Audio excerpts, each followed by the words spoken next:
Pronto. Mandei. Agora tá certo. Agora eu tenho certeza que eu mandei. Bom, galerinha, vamos lá?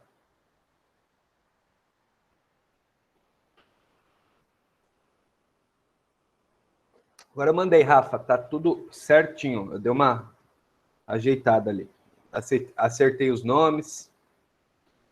Galerinha, ó, hoje a gente vai começar a trabalhar, na verdade, um pouquinho de geopolítica geral. É uma continuação da aula passada, né? Que meio que eu fiz um bem bolado com o capítulo 26 e 27. Hoje a gente vai trabalhar mais o módulo 26, né? Perdão, falei 26 e 27, foi 25 e 26, né? Hoje é o módulo 26. Deixa eu ver a página para vocês antes que vocês perguntem. Página 724, tá?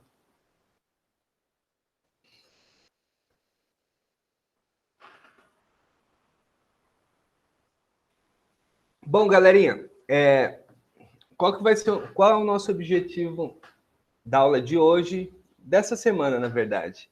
É falar um pouquinho sobre ordens mundiais, que vai abordar o capítulo 26, tá? E aí, é o que eu vou falar hoje. E aí, nesse módulo 26, ele vai abordar a questão de refugiados, de imigrantes.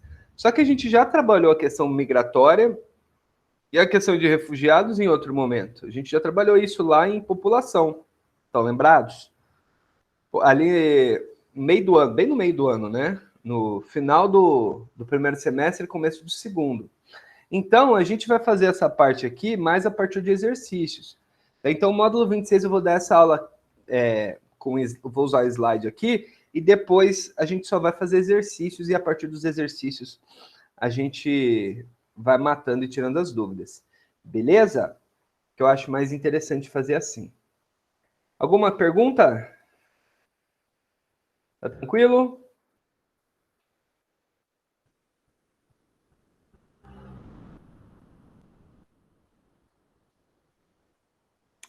Ah, tá, pode deixar. Eu vou fazer no final com a lista de nomes, que senão não dá tempo de terminar o que eu quero, tá? Esperar só mais no final da aula eu faço.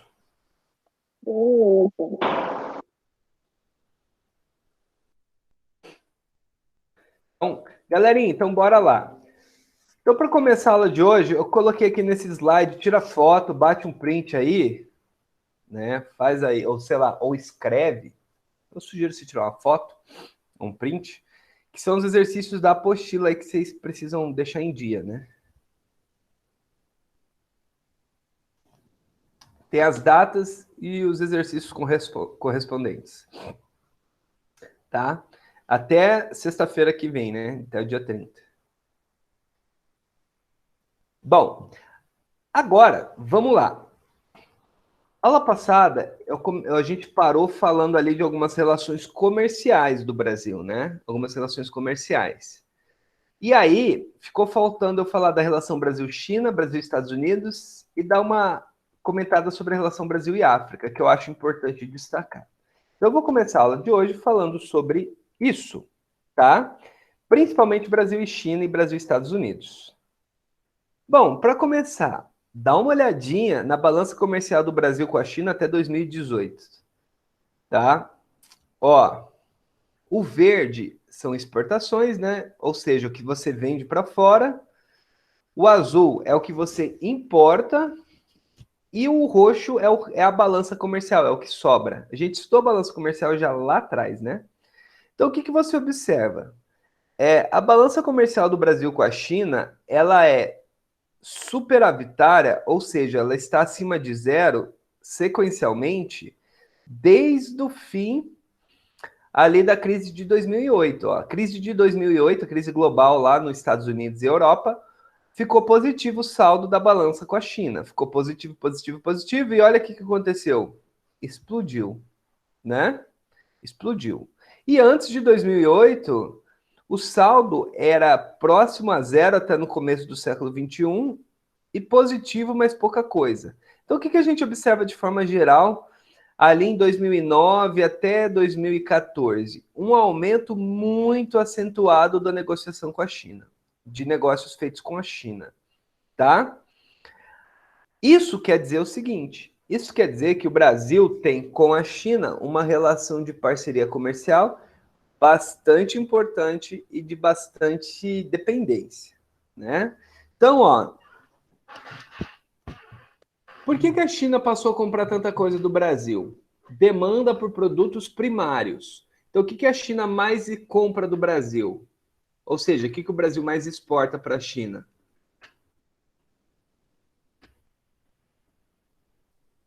Soja. Isso. Arroz, não sei. E Soja. também. São as commodities, muito bem. Vamos generalizar isso e chamar de commodities, que são os produtos primários, matéria-prima, né? Soja, milho, arroz, enfim. Arroz nem tanto, porque eles produzem muito lá, né? Mas outras commodities. Então, basicamente, o Brasil exporta muita commodity. Nos últimos anos, principalmente aqui de 2015 para cá, 14 na verdade, né? Foi o ano da eleição. Deixa eu calcular direito. 14 foi ano eleitoral. Janeiro de 2015 para frente foi quando o dólar começou a crescer muito. Foi quando a gente teve aquele valor psicológico do dólar de R$ 4, né? Eu chamo de câmbio psicológico, porque quando bateu R$ 4, as pessoas, nossa, bateu R$ 4. Agora tá batendo 6 e ninguém comenta, né? Enfim. Dali para frente, com dólar alto, a exportação fica favorecida, né? O Brasil consegue ganhar mais exportando.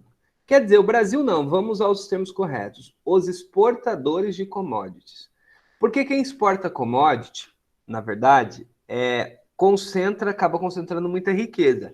É um grupo que vai ganhar muito dinheiro, tá? Vai ganhar muito dinheiro, e não significa que esse dinheiro que esse grupo vai ganhar vai ser necessariamente revertido por uma boa parte da população. Geralmente não. Então é uma riqueza que vai ficar bastante concentrada, tá? Bom, isso por quê? Porque deslocamento de parte significativa da produção industrial, né, para a Ásia criou uma forte procura por produtos básicos, né? Ou seja, as indústrias que antes imperavam na Europa, que imperavam nos Estados Unidos, não imperam mais na Europa e nos Estados Unidos, passaram a imperar onde? Na China, né? Logo, a China passa a exportar para a gente muito produto industrializado e comprar da gente muito produto primário, tá? Beleza? Tá claro? Então a gente compra produtos industrializados da China e exporta produtos primários. Então por isso que eu coloquei aqui no final, a parte que nos coube foi a especialização na produção intensiva em larga escala de commodities. Tá? Tranquilo isso aqui? Alguma dúvida dessa relação? Tranquilo, prof. Ótimo. Então, beleza. Isso é importantíssimo entender, tá bom? Posso passar ou tem alguém copiando? Pode passar, professor. Pode? Beleza. Isabela, tá copiando? Já copiou? Okay. Isabela tá aí? Cadê? Eu não vi a Isabela. A Isabela não tá aí. Então, vamos lá. Galera, e com os Estados Unidos? Bom, o que vocês acham que o Brasil mais exporta para os Estados Unidos, a via de regra? O que as pessoas mais pensam que a gente exporta para os Estados Unidos? E aí? Isso é bastante... Eu diria que era tipo... Laranja. Fruto vegetal alimentício. Isso, né? É basicamente o que a gente pensa que o Brasil exporta para os Estados Unidos é commodity, laranja, café, carne, sei lá. Isso é um erro. O que o Brasil mais exporta para os Estados Unidos são produtos industrializados, tá? Olha que percepção errada que nós temos dessa balança comercial do Brasil com os Estados Unidos. O Brasil exporta produtos industrializados. O Brasil exporta avião, coisa de alto valor agregado, tá? E isso é importante de ser destacado. Então, quando a gente fala em comércio externo brasileiro, Você achar que tem que privilegiar commodity, isso é um grande engano. Porque, olha esses números. Do total das exportações, 6,8% foram aviões. Ou seja, então o que o Brasil está mais exportando para os Estados Unidos nos últimos anos? Coisa barata ou coisa com valor agregado? Você entende? É coisa com valor agregado. Então, essa história de achar que balança comercial com os Estados Unidos, você tem que priorizar o agro aqui, é uma visão bastante equivocada, porque não é isso que mais se comercializa. Olha aqui que o Brasil exporta também, isso é bastante preocupante, tá? Exporta não, perdão, importa. Tá? Que ele compra agora. Por isso que eu falei que é bastante preocupante. Combustível, né? Isso é preocupante. Por que a gente compra combustível se a gente produz combustível? E muito, porque a gente tem a Petrobras, não é? Isso aqui é uma coisa que a gente tem que se preocupar, tá? O Brasil, ó, ele está importando até etanol. O Brasil é o maior produtor de etanol do mundo e está importando etanol, tá? Então, isso, inclusive, foi uma questão bastante polêmica esse ano. Não sei se vocês acompanharam, né? Que o governo federal criou facilitações para importação de etanol dos Estados Unidos. Aí vários produtores de etanol ficaram bravos, né? Vários donos de usina de álcool e açúcar ficaram bravos, falando, pô, a gente está com o etanol parado aqui, com a pandemia vendeu menos, né? Tem menos circulação de carro. Está com etanol aqui em estoque e a gente está importando etanol dos Estados Unidos. Entendeu? Complicado. Aí o governo federal falou, não, mas pera lá, a gente vai criar um negócio aí para facilitar a exportação de açúcar.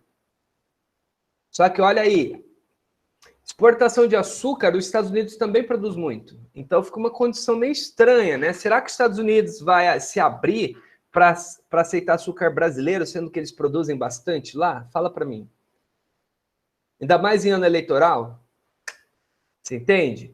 Ano eleitoral lá, né? Você acha que o presidente, isso aí não importa se é o Trump ou se fosse outro, você acha que ele ia se indispor com os produtores de açúcar da Flórida em ano eleitoral? Eu acho difícil, né, gente? Em qualquer país do mundo. Você não vai se indispor com uma base poderosa no estado, sendo que isso pode custar sua reeleição, numa eleição apertada. Você entende a lógica? Então, a gente tem que observar essa relação Brasil e Estados Unidos com bastante cuidado, tá? Na verdade, o que acontece? O Brasil, ele exporta muito produto industrializado e ele compra produtos processados que são a base da nossa economia, que é combustível, que é essas coisas. Então, isso é um fator de bastante dependência. Beleza? Alguma pergunta? Não, professor, tá tranquilo. Tá tranquilo, né? E aqui tem outra coisa que eu quero destacar, que eu não falei, os semi-manufaturados. O que é semi-manufaturados? Semi-manufaturados são produtos que são processados, que são industrializados, porém, não são produtos finais. Tipo assim, aço e ferro, né? Você não vai lá, oi, me vê um pedaço de aço. Não, você vai comprar algum produto que é feito com aço. Quem que vai comprar as barras de aço? Fala para mim. É o consumidor final ou o intermediário?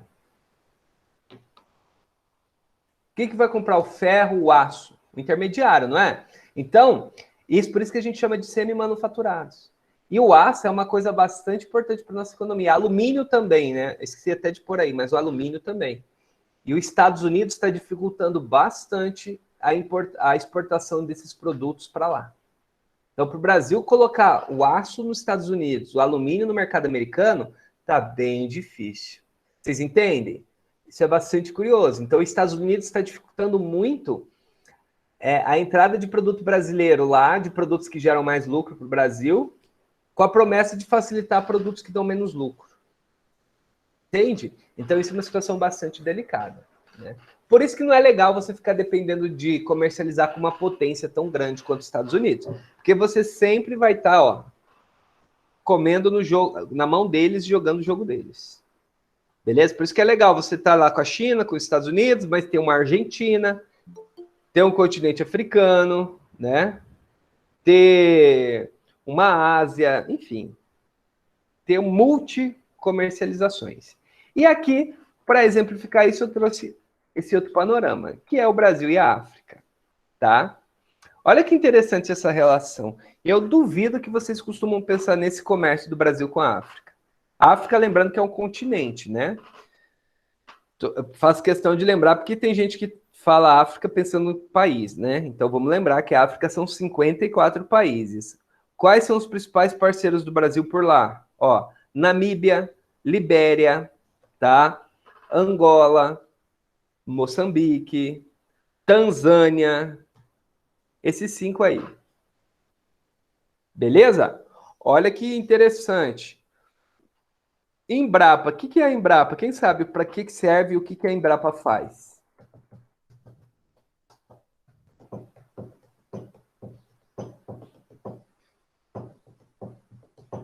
Quem já ouviu falar da Embrapa? Ouvi falar Alguém? já, mas lembrar o que que é, não lembro não. Ah, tá. Alguém? Ana Luísa, Isadora, vocês sabem mais ou menos o que é a Embrapa? Não. Exatamente, Ana Luísa, tem a ver com agro, né? Com pecuária. Empresa Brasileira de Pesquisas Pecuárias e Abastecimento, né? Na verdade, para ficar fácil, o que você precisa lembrar? A Embrapa cria soluções para agricultura e pecuária. Uma empresa pública. Empresa pública. Então, por exemplo, vamos supor que você quer mudar sua vida e você quer... Exatamente, Glória. E quer criar uma plantaçãozinha aqui orgânica na cidade para vender na feira. Você não quer virar um agroprodutor exportador, você quer vender na feira. Aí você vai lá na Embrapa, a Embrapa vai te dar um monte de suporte de estudos que ela fez. Ó, em tal lugar que você está, é legal você fazer assim, assim, assado. Por quê? Porque a Embrapa estudou e está te dando essa informação. Então ela estuda e cede essas informações para o planejamento agrícola e pecuário do Brasil. É bem legal isso, tá? É bem interessante, tem um papel bastante estratégico, né? Então a Embrapa te sugere, dependendo da sua plantação, o que plantar, como plantar, quando plantar, e uma série de bases tecnológicas. Então você entende que a Embrapa, sobretudo, faz pesquisa, não é? Faz pesquisa e desenvolve tecnologia na área do agro. Olha aqui, vamos pensar a África. Qual é um dos maiores gargalos do continente africano hoje? Um dos maiores problemas que dificultam o desenvolvimento? Não é justamente a produção de alimentos? Não é? Então, o maior problema dos países africanos, entre os tantos problemas, um dos maiores é a produção de alimento. E aí, o que o Brasil cedeu? Olha que espertinho, parcerias com quem? Com a Embrapa, tá? Para criar programas de melhoramento agrícola para a África. Para os países da África, como eu falei, né? Moçambique, Angola, Tanzânia. Vocês entendem a lógica? Isso é bastante interessante, né? Então, isso faz com que o Brasil crie ali na África uma área de dependência daqueles países com a gente. Certo? Entenderam a ideia? Tranquilo? Alguma pergunta? Bom, eu vou dar um exemplo prático de mudanças de influência do Brasil em Moçambique. Eu gosto de dar o exemplo de Moçambique porque fala português, né? E Moçambique é um dos países que vem crescendo com muita expressividade na África, tá? Então é um país que eu gosto de usar de exemplo. Ou ele ou Angola, geralmente eu uso, né? No caso de Moçambique, o Brasil começou a produzir etanol por lá, produzir álcool combustível. Olha a visão, tá?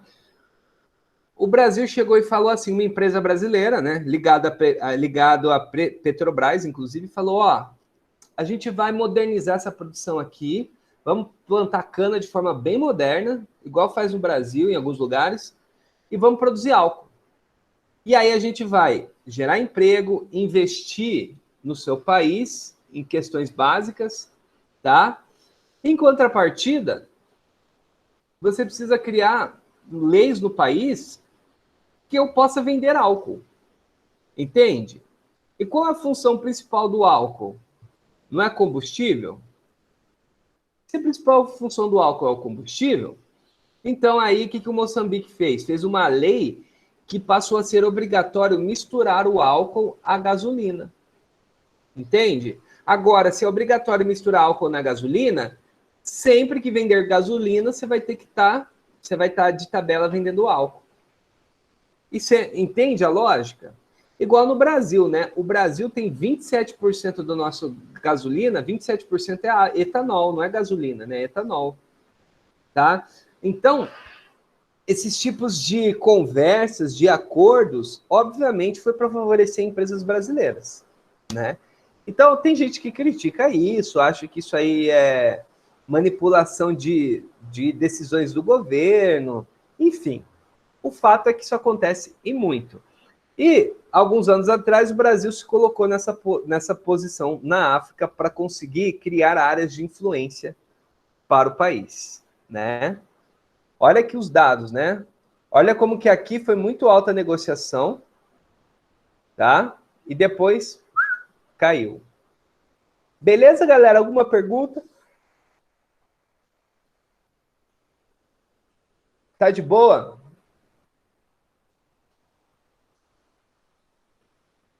Tá De tranquilo? boa. Tranquilo, passa. Então, beleza. Bom, então agora, galera, vamos mudar um pouquinho do tema e vamos entrar de fato no módulo 26. E vamos falar sobre ordens mundiais. Tá? Bom, o que é uma ordem mundial?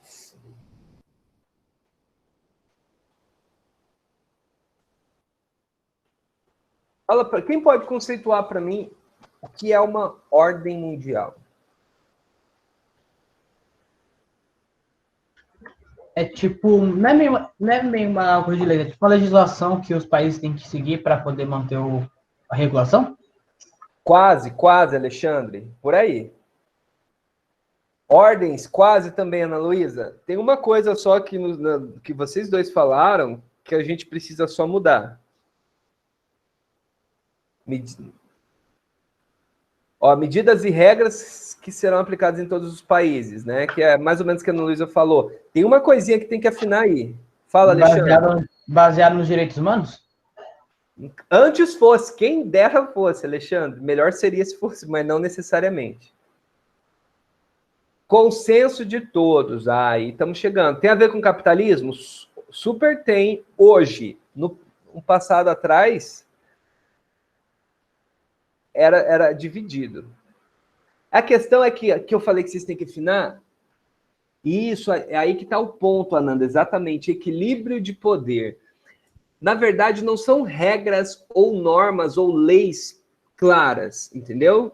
Não são regras escritas num papel e assinadas. Essa é a questão. Essas normas e regras são todas com aspas. Porque, na verdade, são acordos feitos que mostram um equilíbrio ou um desequilíbrio de poder. Por exemplo, o país mais poderoso, ele vai dizer regras. Mas essas regras são de fato leis ou regras escritas? Não. São condições que é bom todo mundo seguir para não ter problema com aquele país muito poderoso. Vocês entendem? Por exemplo, existe alguma lei, alguma regra que obriga o Brasil a cortar relações com o Irã? Ou com Cuba? Não. Não. Os Estados Unidos pode criar uma regra dizendo isso? Não, porque a gente é soberano, a gente que decide. O país é nosso, as leis são nossas. Nem a ONU pode. Mas os Estados Unidos fala, olha, eu tenho uma uma recomendação. Eu gostaria que vocês, países que se dizem meus aliados, não comercializassem com o Irã. Tudo bem? Aí, se você negociar, é um direito seu, porém vai ter consequências. Ou seja, os Estados Unidos usam o seu poder de intimidação para impor uma regra. Só que oficialmente é uma regra? oficialmente não é uma regra. Entende como que é interessante isso aí? Por isso que, na verdade, essas medidas e regras são entre aspas, porque não são regras e não são leis. Elas são construídas pelo medo e pela autoridade que o país mais forte impõe sobre os outros. Sacaram a ideia?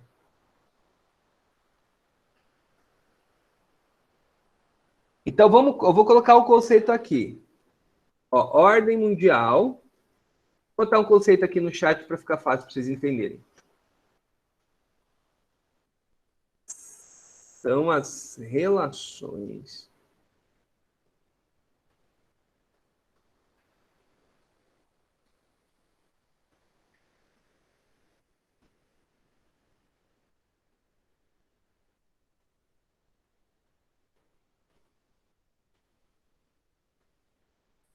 Ó, ordem mundial são as relações de força e hegemonia que organizam o espaço mundial, tá? Ditando condições que os países devem seguir para obedecer essa ordem. E se um país não segue essas relações, significa que ele está contestando a ordem, tá? Vamos lembrar da Primeira e Segunda Guerra Mundial? Vamos lembrar, até a Primeira e Segunda Guerra, quem que dominava o mundo todo? Quem que controlava a África, América, Ásia? Inglaterra? Inglaterra, quem mais?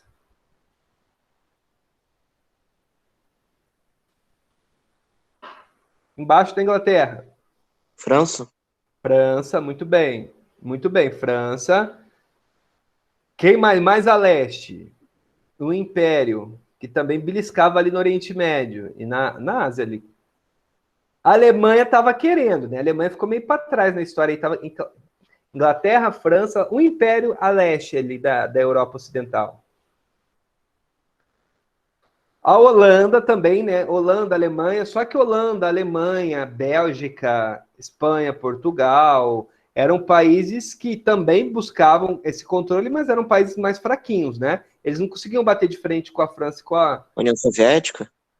E isso, Danilo, o Império Russo, que depois vai virar a União Soviética, não é? Entendeu? Mais a leste ainda, o Império Japonês, no Pacífico, né? Expandindo. E aqui, obviamente, tinha os Estados Unidos. Mas quem mandava na história toda, principais países eram França, Inglaterra e depois deles as potências europeias. E aí depois vinham os poderes que eram emergentes, como Japão, Império Russo, que vai virar o RSS, Estados Unidos. Então, o que eu considero aqui? Vários polos de poder, não é? Vários polos. Por isso que até a Segunda Guerra, os Estados europeus controlavam o mundo. E eram os principais agentes hegemônicos da antiga ordem. Ou seja, hegemonia... Deixa eu escrever aqui também, que tem gente que eu sei que não lembra. É a capacidade...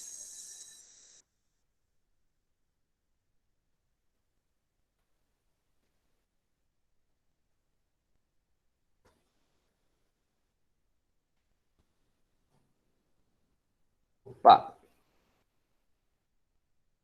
Ó, escrevi um conceito de hegemonia para quem não lembra. Ó, hegemonia é a capacidade de influência e poder que um país exerce sobre os outros. Então, até a Segunda Guerra, os países hegemônicos eram os países europeus, né? Bom, mas obviamente que em função disso aconteceram as guerras. A Alemanha não gostou dessa história. A Alemanha uma hora falou, vem cá, quem disse que eu vou ter que respeitar a França e a Inglaterra? Eu quero que se dane a França e a Inglaterra. Se eles não quiserem me dar o que eu quero, dividir comigo, se eles não quiserem sentar na mesa e me tratar como igual e dividir igual, eu vou tomar dos caras e vou para cima. E aí, o que a Alemanha fez? Primeira Guerra. A Itália entrou na onda, enfim, aí cria as alianças. Primeira Guerra acabou, os países ali na Europa, inclusive os Estados Unidos, inclusive o Japão, ficaram bastante preocupados. Principalmente a Inglaterra e França pensou, bom, a coisa aqui tá feia, a coisa aqui deu ruim. Ou a gente mostra um poder maior e bota na mesa aqui e fala, ó, quem manda aqui sou eu e você vai seguir, acabou. ou vai dar ruim, né? Então a França e a Inglaterra, depois da Primeira Guerra, tomaram medidas muito duras, né? Que humilharam a Alemanha e tal, para deixar claro que eles que iam controlar o mundo. Olha, a ordem é a gente que dá. Só que as pessoas aceitaram de boa essa ordem depois da Primeira Guerra? Nem a pau. Não. Não, né? Tanto é que o que aconteceu anos depois? A Segunda Guerra. E aí a Alemanha veio com mais força ainda, né? E aí o Japão falou, ei, o Pacífico é meu e quero que se dane. Eu vou até atacar os Estados Unidos, que é um gigante. Os Estados Unidos dizia, vocês se matam aí, mas não invade a América, porque aí se invadir a América vai dar ruim, né? Aí o Japão invadiu, né? É bem brincadeira. Eu vou até comentar disso, Isadora. Então, gerou uma bagunça, aí a URSS foi obrigada a entrar na guerra, né? A URSS foi obrigada a entrar na guerra, os Estados Unidos foi obrigado a entrar na guerra. Fala para mim, o URSS e Estados Unidos estavam querendo entrar em guerra na Segunda Guerra? O Brasil não faz guerra. Não. Não estava, né, gente? Os Estados Unidos só entrou oficialmente na guerra, entrou para valer, quando ele foi atacado. A URSS só entrou oficialmente na guerra quando ela foi atacada pela Alemanha. Entendeu? Aí, quando esses países tiveram que entrar, eles tiveram que entrar para entrar mesmo. Já que é para entrar, vamos arrebentar tudo. E aí que vai ter o curso da Segunda Guerra. E aí os Estados Unidos pensou, bom, já que eu tô dentro, ou é tudo ou é nada, né? É meio nisso. A URSS também. Já tô dentro. Ou vai ou racha, né? Ou é tudo ou é nada. Exato, Glória. Mas ali você bota ali do lado da China, põe assim, ó, China/Rússia, tá? Aí fica melhor, a Segunda Guerra Fria, tá? Exatamente. Bom, acaba a Segunda Guerra, pamba, novo jogo geopolítico, só que quem tá dando as cartas agora? Quem tá dando as cartas desse novo jogo geopolítico? Estados Unidos, tá? Estados Unidos. E quem que tem a única potência que tem a capacidade de peitar isso? Uma potência só. A URSS. Exato. Por isso que a gente vai chamar isso aí de ordem bipolar. Ordem bipolar. Beleza? Um lado o RSS, um lado Estados Unidos, um lado o RSS. E aí vai ser o que a gente chama de Guerra Fria. Beleza? Olha essa charge da Mafalda, né? Se liguem na Mafalda, hein? Se liga na Mafalda aí, que infelizmente o Quino morreu, né? Se todo mundo sabe que ele morreu, o argentino que desenhava a Mafalda. A Mafalda já caía muito em prova. Agora que o Quino morreu, a chance de cair é maior ainda, né? Como uma homenagem ao Quino. Vamos lá. Meus votos de Feliz Natal para todos os povos do Ocidente. O meu voto de Feliz Natal para todos os povos do Oriente. Ricocheteou na maldita cortina de ferro, né? Lembra o que foi a cortina de ferro? Sim. O que foi? Quem Foi lembra? um negócio lá que dividiu a Alemanha ao meio, lá em ocidental e oriental lá. Não só a Alemanha, divisão da Europa inteira, né? Entre ocidental, capitalista e oriental, comunista, né? Muito bem, Glória, exatamente isso, né? Lado da Europa. Muito importante vocês lembrarem esse detalhe, tá? Porque já que é uma questão no Enem, e eu vi aluno errando, por quê? Colocava lá da cortina de ferro e nas opções tinha lá a opção Muro de Berlim, tá? Muro de Berlim. Aí o aluno lá, Muro de Berlim, paf! E aí errava. Porque o Muro de Berlim, ele fazia parte da cortina de ferro, mas ele não era a cortina de ferro. A cortina de ferro é a divisão de toda a Europa entre duas áreas de influência, né? Então tem que tomar bastante cuidado com esse detalhe aí, que pode pegar vocês numa prova. Tudo bem? Bom, então tá claro ordem bipolar. Mas, olha a citação que eu peguei aqui, grande mesmo, porque é a citação, que é do querido Eric Hobsbawm, que escreveu A Era dos Extremos, né? E esse trecho é do livro dele, A Era dos Extremos, que vai cair em muita prova, e ainda cai, vai continuar caindo em muita prova de humanas, de história, geografia e geopolítica, A Era dos Extremos. Não, Glória, hoje é multipolar, e este é o ponto, tá? Que eu vou chegar com vocês. Hoje a parada tá multi. Ó, vamos ler essa citação aqui, ó. A Guerra Fria, que de fato tentou corresponder à sua retórica de luta pela supremacia ou aniquilação, não era aquela em que decisões fundamentais eram tomadas pelos governos. Olha que louco!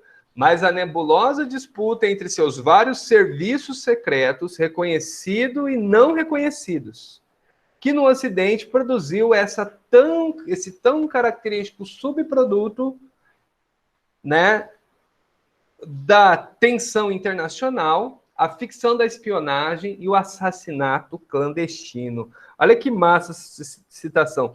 Fala para mim, tem alguém aqui que nunca viu ou nunca parou para ver pelo menos meia dúzia de filmes que envolvem espionagem, assassinatos clandestinos provocados por órgãos do governo, né? E tensões internacionais resolvidas por debaixo do pano? Não é? Não está no nosso imaginário isso? Quando fala CIA, né? As pessoas, todo mundo sabe o que é CIA. Sabe não, né? Tem noção do que é em função da bombardeio de propaganda que a gente teve sobre a CIA. E de tudo isso que se cria, né? Hoje tá mais legal, né, Isadora? Hoje você pega algumas séries, quem gosta disso, eu super recomendo. Homeland, é bem legal, mantém bastante crítico a estruturação, tá? Homeland é uma série bastante interessante que trata disso. Tem várias... É interessante, né? Só que, assim, a recíproca também acontecia. Blacklist também, né? Verdade, Blacklist. Você tem também aquele filme, aquele filme com... Novo, mais ou menos novo. Caramba. Aquele cara legal, que só faz filme legal e é sempre simpático. Wilson. Caramba. Tom Hanks. Ponte dos Espiões, né? Vai abordar isso de forma bem legal. Ponte dos Espiões é bem respeitoso com os lados, assim, né?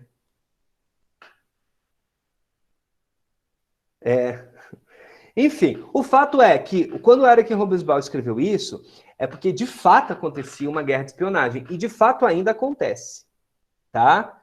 É muita ingenuidade você achar que isso não exista. Tá? Essa guerra de espionagem hoje está muito impregnada em redes sociais, né? É quando você ouve falar que a Rússia interfere nas eleições americanas, né? Coisa que os Estados Unidos sempre fez, diga-se de passagem, né? Hoje a gente tem um monte de documento que comprova a participação dos Estados Unidos nos golpes militares da América do Sul, tá? Na Ásia, um monte de documento hoje que não são mais secretos, né? O Wikileaks divulgou um monte de coisa. Enfim, exatamente, o Snowden, né? O Snowden jogou a merda no ventilador, né? O cara tinha um nível de informação absurdamente alto, absurdamente alto, assim, coisa que se ele fosse para os Estados Unidos e fosse julgado, ele poderia pegar pena de morte por traição. E ele, em 2013, jogou a merda no ventilador, né? Então, o fato é, ele era de uma agência que trabalhava com a CIA. Uma agência que manipulava só a informação. A CIA manipula estratégia. A CIA pega as informações e cria os estratégias, enfim. Ele trabalhava na agência da informação. Então, o fato é que isso aqui era, sim, algo que acontecia. Hoje não há menor dúvida. O que ninguém tem como provar é alguns detalhes das ações de espionagem, né? E isso tudo gerou uma condição bastante delicada no mundo, né? Exatamente, Glória.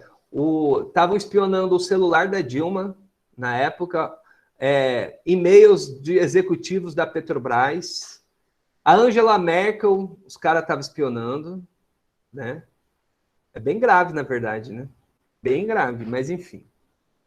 Então, a questão é que essas facetas da Guerra Fria, elas passam a ser vistas de novo nessa condição que nós vivemos, que é a era da informação, né?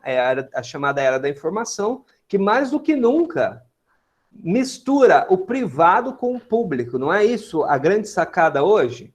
A mistura da informação privada com a informação pública. Nós aqui, né? Eu estou aqui com vocês na aula, mas eu tenho um grupo que vocês têm, eu tenho acesso ao contato privado do telefone, nós temos acesso a contatos privados, né? Isso aí é bastante invasivo se você for parar para analisar.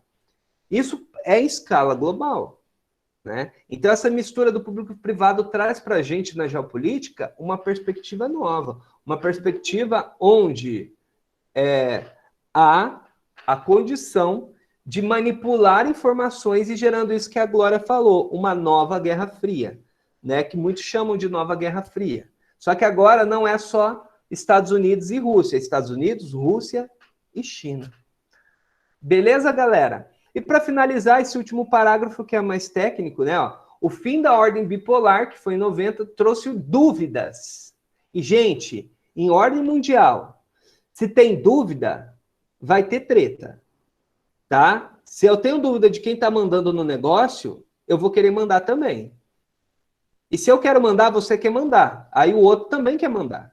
Aí todo mundo quer mandar e dar as cartas do jogo. Aí vai dar merda, né? Que a gente vai falar na sexta-feira. Ó, o fim da ordem trouxe uma série de dúvidas sobre a organização do poder no mundo nos anos 90. Por isso teve tanta treta nos anos 90. É muita treta nos anos 90. Tá?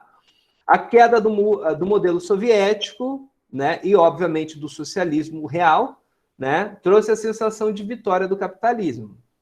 Beleza? Teoricamente, o poder político seria menos relevante, né, porque o poder econômico passa a ser maior. E hoje em dia, eu pergunto para vocês, para finalizar, podem botando o nome na chamada aí, por favor, enquanto a gente finaliza? Agora eu pergunto para vocês, se nos anos 90, começo dos anos 2000, o poder político diminuiu, hoje, em 2020, vocês acham que o poder político voltou a ter mais protagonismo ou ainda ele está diminuído? Protagonismo? Tá diminuindo, não tá? Confuso. Fala, Nanda. Eu acho que tá diminuindo. Olha aí que interessante, né? O Alexandre falou que acha que está aumentando, a Polly e a Nanda que está diminuindo. Na verdade, tem como eu dar essa resposta para vocês? Não. Porque a coisa está acontecendo. Mas eu posso interpretar que o poder político está diminuindo porque as corporações estão controlando cada vez mais coisa. Olha a dependência que a gente tem da Google, da Facebook, do WhatsApp, que estão ditando a organização do mundo. Não são essas empresas que ditam como o mundo vai estar sendo organizado? E elas não são um poder político, né? É um poder econômico. Mas, ao mesmo tempo, isso pode abrir brecha para que políticos nacionalistas, como vem acontecendo, ganhem força, como é o caso do Trump, né? Que está aumentando o discurso de guerra e o controle do Estado, é o caso do Putin. Então, é uma situação bastante nova. É difícil a gente ter resposta do mundo de hoje, né? Por quê? Porque o poder político se fortalece, mas o econômico também. Então, isso vai gerar um choque, né? Ou uma parceria muito perigosa entre esses grupos muito poderosos da política com os grupos da economia, não é? Então é uma situação de mudança agora bastante interessante que a gente vive, por isso que é essa confusão que nós estamos, né? Perguntas? Não, tchau, tá? Tchau, tchau para vocês, gente. Tchau, Até mais. sexta. Tchau, tchau. Tchau, prof. Até sexta. Boa Tchau, semana. até para você também, Akisa.